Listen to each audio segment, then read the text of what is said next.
Hey everyone, welcome to the Bible Belt Bros podcast. Today is going to be a fun day because, Andrew, we have the guy that we've kind of talked about inadvertently. Maybe a lot, maybe a little bit. Maybe almost every podcast, it seems like. No, well, yeah, something might show up. But last week we had our upcoming pastor and upcoming, yes, youth pastor, our incoming guy. pastor. And this week we have our current pastor for at least most of my life, really. But then, physically, officially, that's the word. Words are hard. Officially, for the past 15 years, has been. Technically, his title has been pastor, senior pastor, executive pastor. I don't know what your title is, but we have Rusty Gunn on the podcast. Clapping. Oh, are we supposed to do this snap thing? Yeah, again? we'll just replace this with... No, I won't. I'm too lazy. Yeah. Welcome, Rusty Gunn, to the podcast. Well, thanks, guys. All this I've heard about you talking about me. Now I get to talk. So I don't know if I'm here to defend myself or if I'm here to say thank you. I don't know. I don't actually know. Well, I'm getting ready to, at some point, maybe like 15, 20 minutes in, I'll get a gotcha moment. Okay. All right. Well, always down. Like one of those investigative reports, always down. And then... Clearly, gotcha. We know you don't listen to podcasts because you actually said yes. Yeah. Right. I don't know. Since we've come back, we're probably more tame. We are a lot more tame. What happened? Life got better. People grow. I don't know. Oh, did you grow? Yeah. There's some things I've grown in. Some pieces of my puzzle I've grown in. I'm proud of you. Yeah. If you're not growing... I don't know. There's nothing. Finish that. There's a quote in the waiting there. ChatGPT could probably help you finish that. I'll put that in there real quick. So welcome to the podcast, Rusty. Rusty, you are you've started this church, or the main part of starting this church that we've been at for the last 15 years. You're moving your way out onto other things. I was gonna say greener. I'm sure this is a very hard decision for you to make. So kind of explain a little bit about where God's taking you, maybe how that's kind of happened, or Sure. Explain who you are. I don't really know how to interview people. I'm not very good at it. We've only done this for how many years, Dusty? And he still forgets. Well, since apparently they've covertly talked about me for years, just to introduce who I am. Rusty Gunn. That is my real name, actually. My dad's name was Tommy Gunn. I don't know why they couldn't give me a cooler name. Yeah. So I guess they thought I was going to be a misfire. And so my family, Megan, my wife, and we decided early on we would name our kids better. And so if they haven't told this story already, my kids' names are Gatlin Gunn, 12 gauge gun, BB gun, and Colt 45 gun. And so we've had a lot of fun with that. And so just as Dusty was talking about Church That Matters, specifically the church that we started in a living room with 20 people, really about 16 years ago, really is when we began meeting and talking about what would the church be, and then launched officially as a church September of 2010. And so it's been a crazy, incredible, wild ride, and have loved, the journey, the people. It's been amazing what God's been able to do through our church and through, in my life as well along the way. And so because of just God's blessing on our church and what we've been able to experience, several years ago, had the opportunity to start working with other churches who were planting churches and other church planters who were working a church plant. And so that has just kind of continually progressed into opportunities to have influence and to be able to minister in other areas. Ultimately, that culminated a few years ago in being asked to work with Send Network, which is the church planting arm of the North American Mission Board, and getting to grow in that role. And that role continued to expand and really began to be full-time as the Send Network director for Oklahoma in 2023. And when that time came, about the summer of 23, I started to feel this real tension in my heart that I love my city and get emotional just thinking about my city and how much I love Sand Springs, and I love the church that we're in, and really believe that God has given us some specific promises and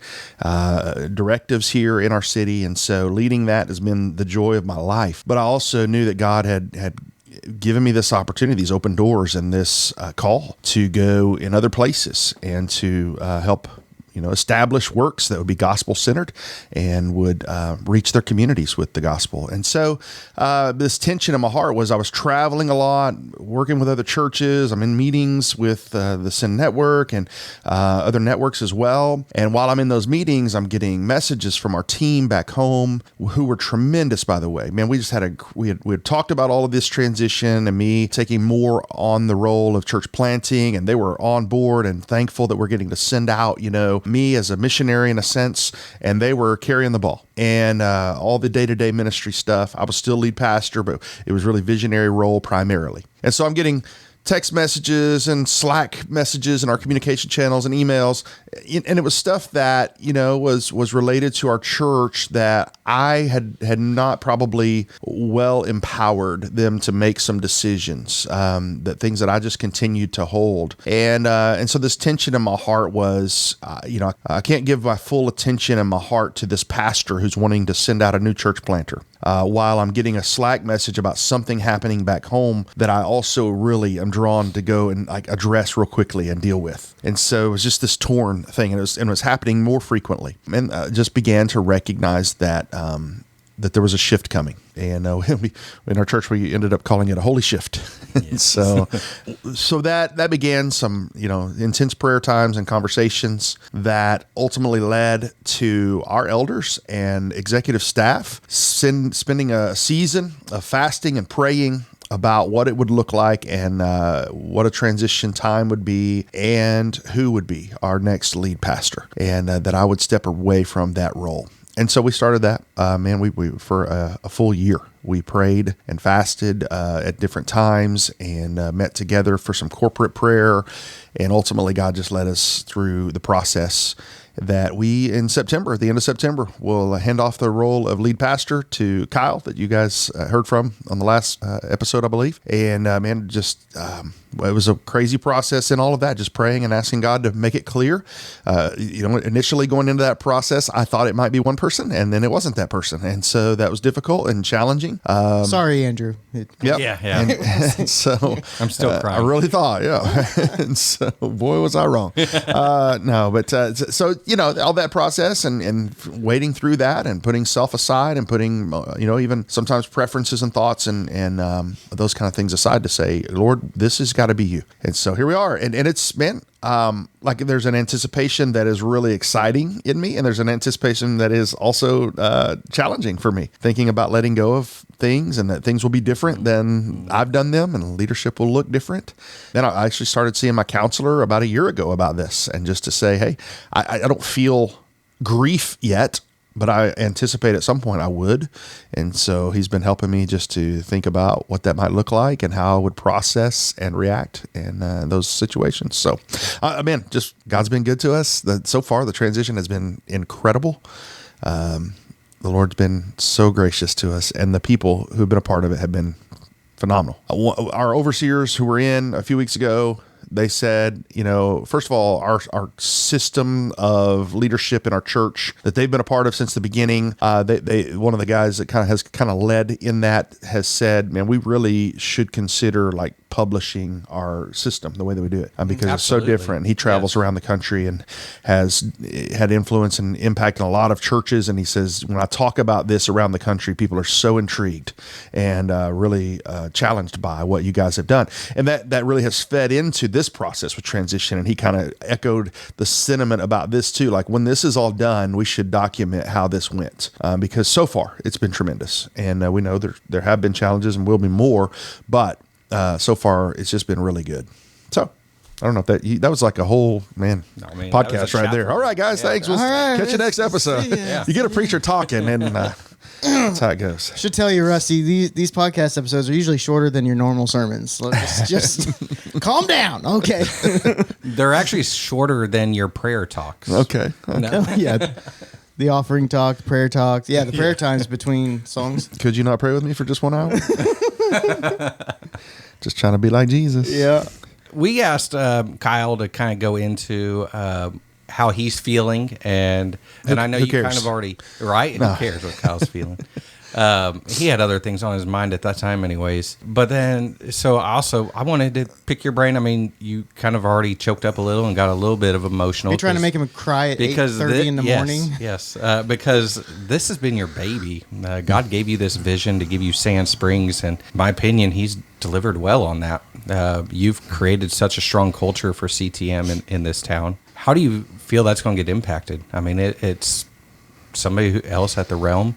You don't really have any control anymore, which is very weird. Dusty brought up a point where, a lot of people would have tried to keep a little bit of power. You're not. I mean, ultimately, I just had to come to grips with the truth that I've always held in my heart, but there's sometimes I also have some hands on it, and that this is Christ's church. And so he does what he wants. Mm-hmm. And so that's where, I've never really been in charge. I mean, I've taken charge, right? But ultimately, he's been in charge. And so it's a trust. It's a faith. I believe in the way that he's led us. I believe in where he's going to take us. I believe that he's building the church. Again, super gracious to us in the process of this church from the beginning and giving us favor in the city, favor with, him and with people. The culture is strong and it's been tremendous. And I don't think that changes. I think that's one of the benefits of the guy who's taken the role now is coming from within. Incredible story. I don't know if he told it on the episode or not, but like how he even came to us, incredible. Just the way that all took place and then how they went away for a long season. And then the Lord brought them back. And so bringing them back, there was no intention of him becoming the next lead pastor in our hearts. Yeah. But God had a plan already in place. And so he was coming to be the next generation's pastor. And we actually had very strong conversations about eventually sending he and his wife out to be church planters. And so that was the intention. And in my heart, I thought, okay, 5 years and we'll be sending them out. And the Lord had other plans. Yeah. Yeah. I wonder if Kyle's going to do what you did when you started. You went from youth ministry to senior pastor, right? Right. And I remember those first year, 2 years, maybe it was quite a while. We did every youth pastor thing in big church that we've been wanting to do forever. But we were playing games every week, not just on the Christmas and Easter stuff. We were doing every youth pastor thing. On a Sunday morning, sometimes 2 games a week. We were just let's get it all out there. And I wonder if Kyle's going to bring in that energy. Well, just those things. Yeah, I don't know. I miss the games. I do too. I was always in the room when we were doing creative process and things. And really, what happened is that we got some probably more mature people in the room and people that matured where I didn't. I was still ready to do all those things. And then that just it to was be all honest, the people that lost at the games, wasn't it? Let's just be honest. Well, and the reality that when you go, you have multiple worship times, which is a whole challenge in and of itself, and you have timelines you have to fit in, and there's this certain guy that preaches a long time, and so when he preaches a long time, it eliminates the opportunity to do some other things. And we thought, well, the preaching is pretty important, and so maybe we should make that priority. And if we have to skip out on some other things, we'll skip the game. And so there was push and pull on that, back and forth, and I still would love to have games. And so I hope Kyle does bring back games on Sunday morning. Yeah. The joy of the Lord is our strength. We'd love to have some fun together. I think, churches, sometimes we have had the tendency to take ourselves a little too seriously. And I think those moments can really have an impact. And they did. And so I don't know. Well, I still remember that, but you're right. It was the multiple services. Now you're crunched for time and just cut a song. Right. We've already cut. I voted for that, and I got. I don't know how many times the song's been cut and said, but it is kind of that weird. Would you rather have a 5-minute prayer time as part of worship or play a game? And it's hard to say. Yeah, we want to just do it funly this week. Yeah, I bet. I miss some of those things. We try to occasionally incorporate them, but we don't always get that. As part of the church planning process, what's been kind of your favorite part, looking back through the last 15 years? I know I'm saying favorite part. Wow, 15 years of favorites. I mean, it's me, obviously. You can leave all the favorite ones that me being a part of. You can keep those out. Yeah, I mean, probably when a guy turned his Bible into me, he just. I feel that was before a church plant. We've had, this is funny because we've had people who've left our church and they the T-shirts that we had. They would bring them back to us.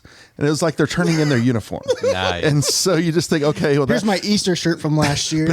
but this one guy, he brought his Bible. So like he wasn't just turning his uniform. It was the equipment and all. Like he was the tools, everything. And so It was like that guy was dedicated. but the reality is like even encapsulating all of that, man, the transformation of people's lives. You know, I don't know, Dusty, if I could say there's a favor, there's so many things. You know, personally looking at it, Wednesday night, first time I've been in our youth ministry in quite some time.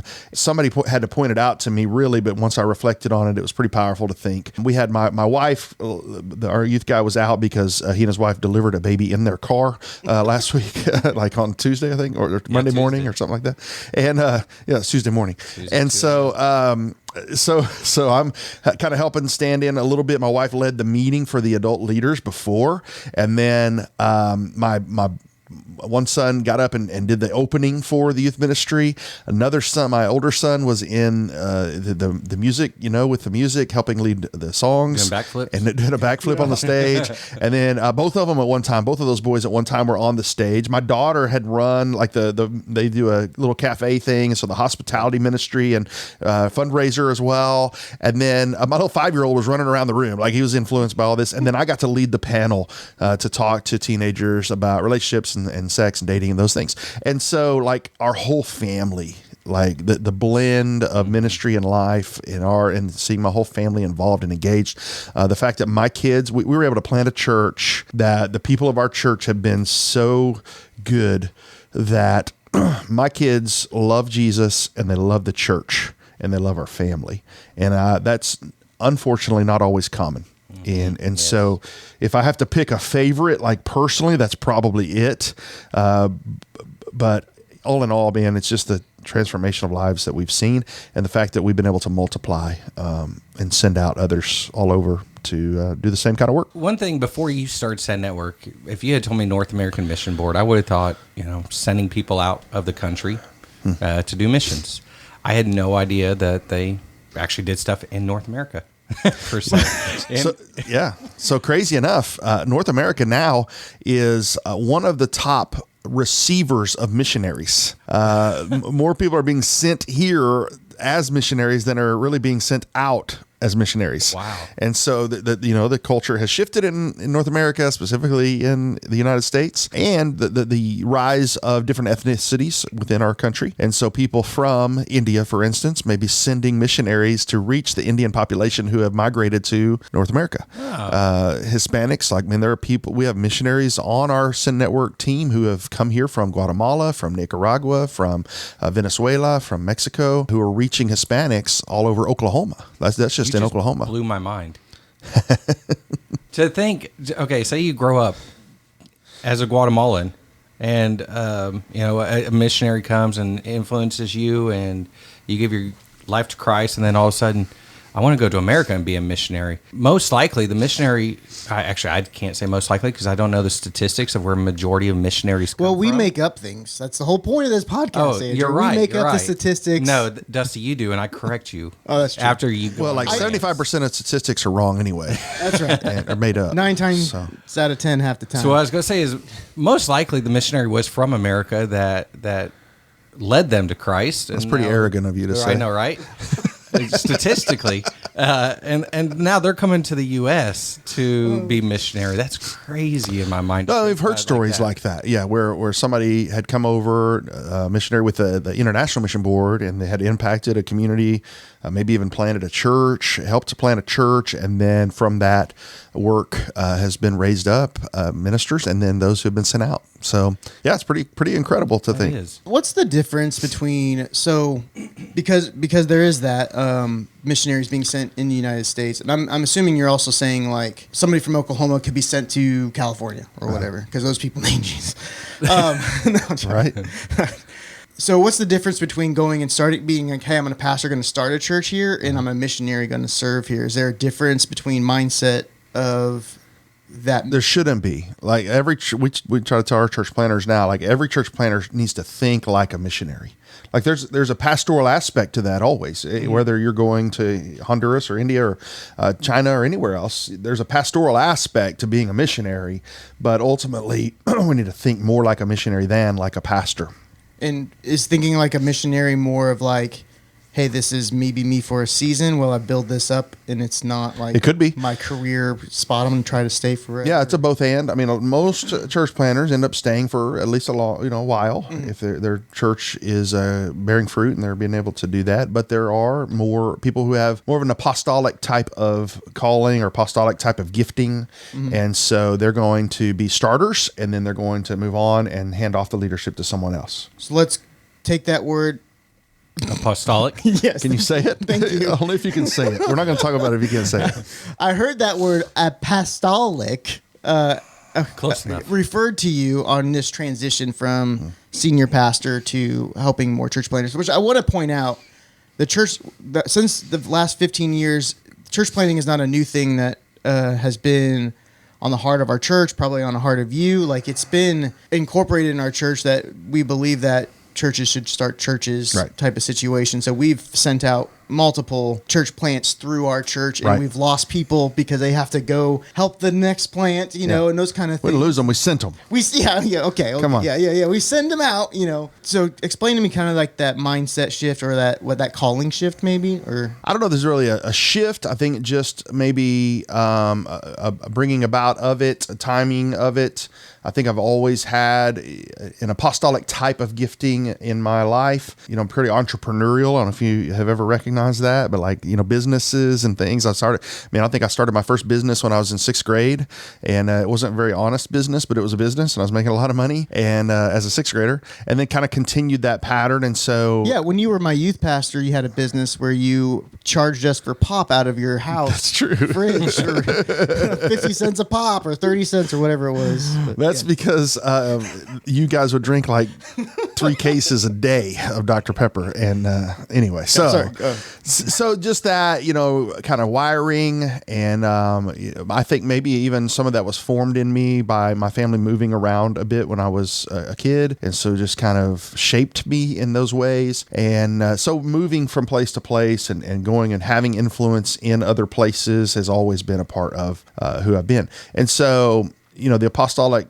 gifting kind of, I guess, as simply put as possible, just means you're having leadership and influence in multiple places. It's kind of a nomadic, in a sense, way of doing work and ministry. And so, yeah, I don't know. Did I answer your question? Yeah, I think that made sense, where influence in more than one area. I think like a senior pastor, like we kind of talked about you, like you're kind of a local celebrity. You've been in this community for more than local. Well, but Listen. that's what. Hold on. That's where I'm going. That's where I'm going.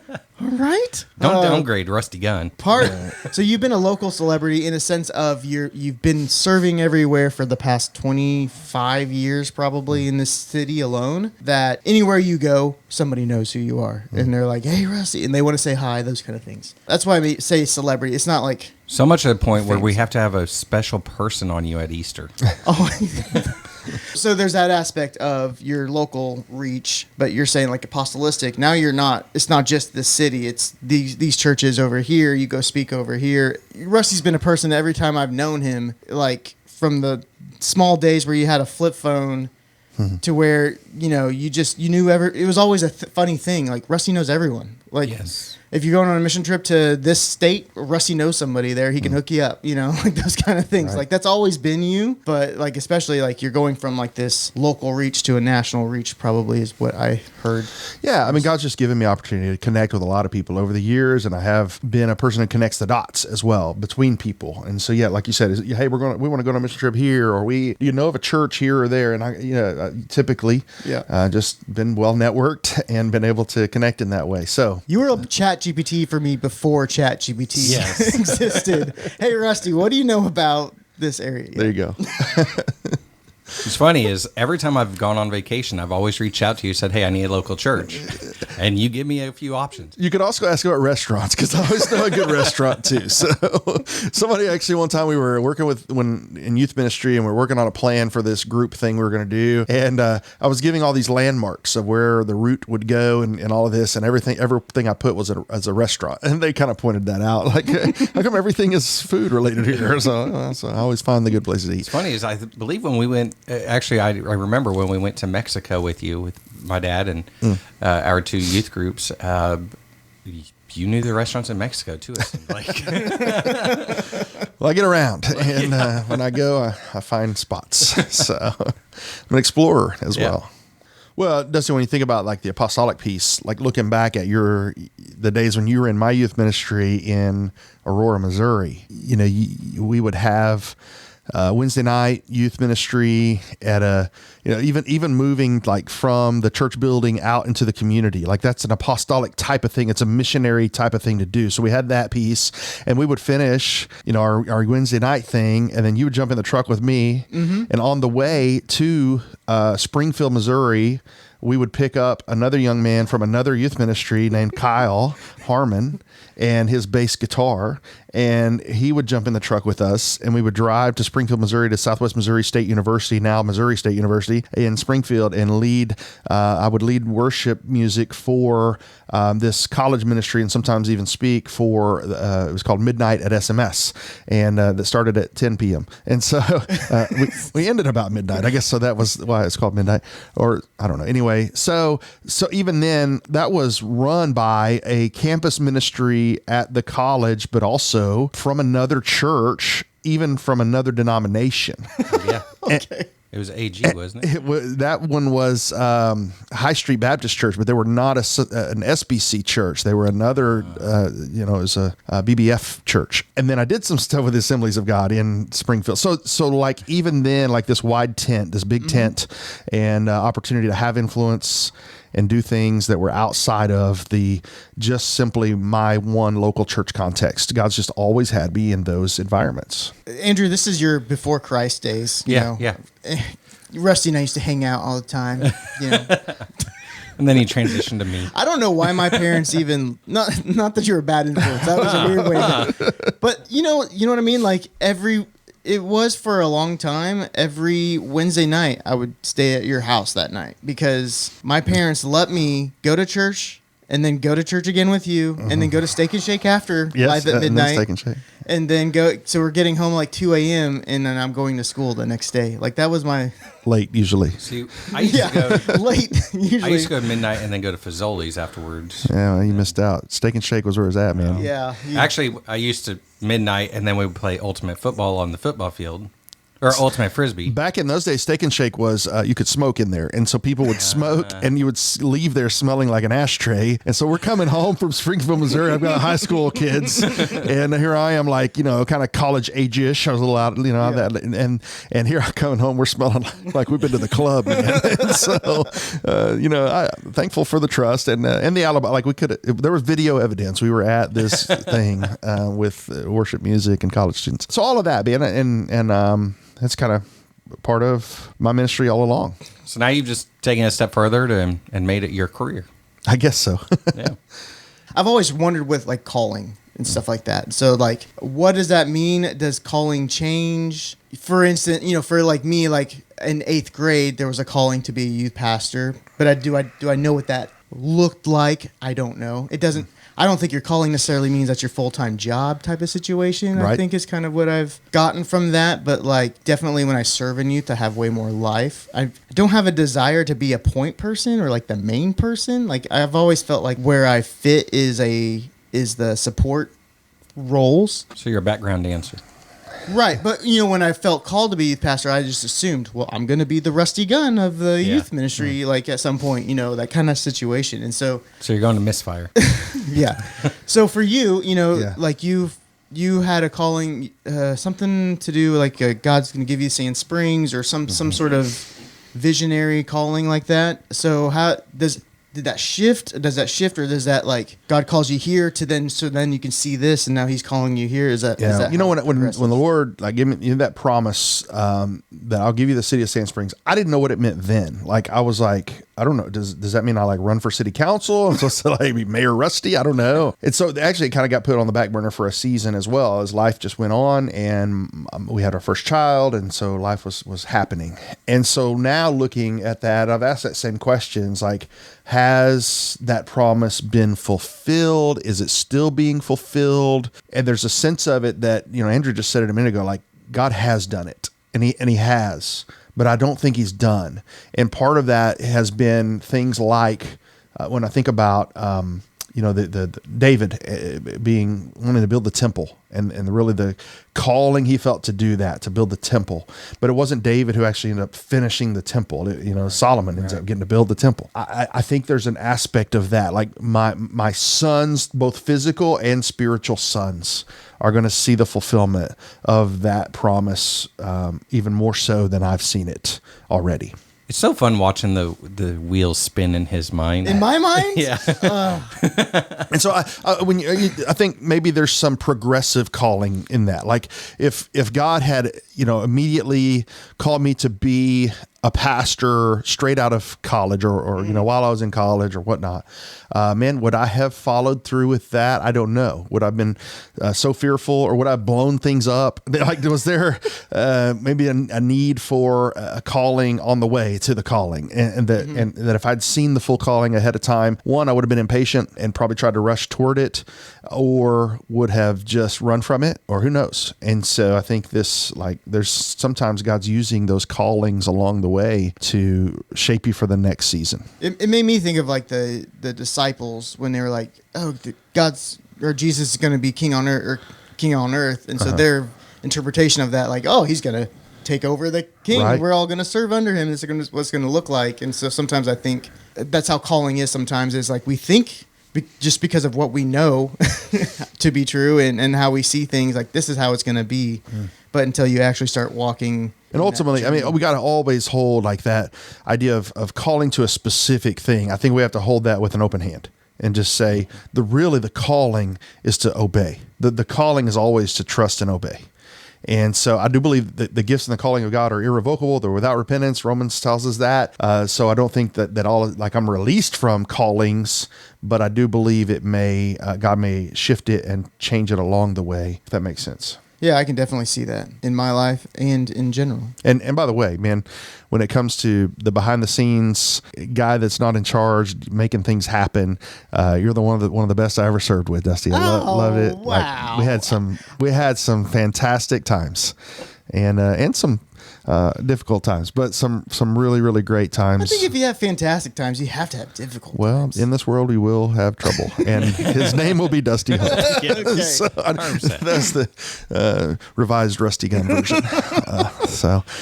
But we are Rusty and Dusty, and we do things. So there we go. Oh my goodness. So Dusty, yeah. Let's interview you real quick. Okay. Oh, man. Rusty has been your youth pastor, your pastor, your mentor, yes, essentially a second father figure for so long. How's this feel to you that he's not really going to be your pastor? I mean, he'll always be your pastor, but he's not going to be your pastor per se. It's been a journey. No, I'm joking. That's okay. Yeah. It will be weird for sure, but honestly, the way I feel like this is not come September, that's not the last time you're ever going to speak at Church That Matters. Right. Like, honestly, I don't know how much is going to feel different right away, especially just because of how this is the weirdest handoff I've ever been a part of. Usually it's like there's disgruntled people, there's somebody's leaving and some people have a place to go follow that person, that kind of situation. But I've always joked that I've felt like I've heard every sermon that Rusty Gunn could probably preach. Yeah, I agree. I've heard the same analogies multiple times too. Stories. Same stories. And so there was a moment, probably like a 2 or 3 year spurt, where I was just, kind of like that mentally. I'm showing up and I'm already checked out in a sense where I'm like, oh, I heard it. I'm waiting for the key words to pop up and then I'll finish the sentence, that kind of situation. But I don't know, like I've gone to other churches to try to see if there was a movement, and there was never a calling out of that. But it'll be weird because, I'll say this because they won't listen, but but as far as the preaching team that we have, there's some Sundays I look forward to more than others, and it would be the special guest Rusty speakers weeks that you're looking forward to, or not looking forward to. That I'm looking forward to. I'm looking forward to because guest speaker Rusty Gunn. Yeah, that was the joke. I'm back into that. And now I'm gonna have to go out of that again, so it'll be weird. I have the ability to, and probably the curse to see who's preaching weeks. And I don't know if you've noticed this, Rusty. I think I've been at church more Sundays than you this year so far. at our church anyway, because I haven't missed a Sunday. He's not lying. January It's 1st. So strange. Wow. Having Dusty there every week. Because what was it? We made a decision. We make a decision now forever that we're not going to stop going or whatever, instead of making it on Saturday night. Right. So the you cross the bridge from debated to decided. Oh yeah, debating. Right. See, you'd think you know all my phrases, but you don't. Right. You kind of know a version of I don't it. say I pay attention to it. Yeah, exactly.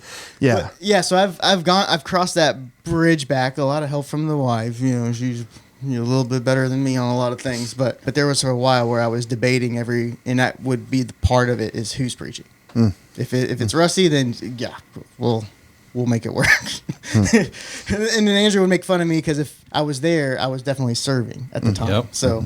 Yeah. So I'm even going to church when I'm not serving. That is so I'm just weird to saying. me. Good for you, Dusty. Just saying. Pat on my back. Wow. And I'm serving every Wednesdays now. So come Yeah, on. man. Yeah. Any other questions, Andrew? No, really, I just wanted right. to see if you would cry. No. If I would cry? Yeah. No, I won't cry. It takes a lot for me to. To get in your feelings. Yeah. I mean, you're just losing your spiritual I need daddy. to. And Yeah. Well, I do get to the. I do get into. I'm getting older where I'm geting more Mature? feelings when you hit movies or something like that. Oh yeah. You know? Oh yeah. Those are good days. No, they're not. I think the only movie I like bawled at was Pay It Forward. I watched that by myself because Rusty's like, you should watch this movie, and then left. And so I was like, okay. That's a good movie, I guess. And then I did not know what happened in you should the go movie. watch Balto. No. But yeah, so I don't usually cry. Like, I'll do that alone. Thank you very much. Thank you very much. Well, I think that is one of the advantages of the way our transition is working. I'm staying in the church. I'm going to be involved, be engaged, and really, ultimately, am a missionary being sent out from our church. By the way, I have not missed a Sunday. It's just that I have not been with church that matters every Sunday. That's what I was saying. But there's not been a Sunday that I've been gone that I have not participated in our live stream at the very least. And so always aware and staying up to date with what's happening in our church, the teaching, and pattern and progression of our teaching in our church as well. So always staying engaged with those things. Well, full disclosure, I would stay engaged in a live stream just so I could have the house church questions of what stood out to you this Sunday. There you go. I'd be able to get a talking point real quick. Right? That's good. Good stuff. So that's why they have the YouTubes, right? Exactly. You just watch it afterwards. Exactly. No. Yeah. On 2x speed. Well, now you can copy a link in the ChatGPT and give you the transcripts or the sermon notes or the Nice. bullet points. So there's good and bad things to that. Yeah, for sure. Well, thanks, Rusty, for coming on. I'm surprised we never had you on here. I think it was by fear. Yeah, I probably. think that's what it was. That's what we did. We I landed think that's on like that. spank you or what? I don't know. Yeah. Like, what's Yeah. No, you're your spiritual daddy. Yeah. And so we have you're to be gonna on our best behavior. ground us. Yeah. You've never been on your best behavior before around me. I don't know what make a podcast any different. So, no, it's been, fun, guys. It's fun to see both. Like just growing in your faith, your walk, your families, all of that. Fun to be now in a sense where I think there's still probably some sort of spiritual fatherhood and that I feel, but also really now friendship and getting to be friends and really still continue to grow up together, all of us. And it's fun. And so maybe sometime I'll just throw a grenade out there and come back on. Here's what I'd love to talk about sometime. Stuff that I've been learning. I want to talk about church hopping and church shopping and that part of things sometime with you guys. Oh, that'd be because you fun. talked about going out and going to the churches and things like that. So I want to talk about just some things I've discovered through this transition, really kind of pre-transition as we saw some people leaving our church. So you talked about when a pastor leaves, a lot of times people follow this one guy or whatnot. Like we tried to make sure that happened before the transition.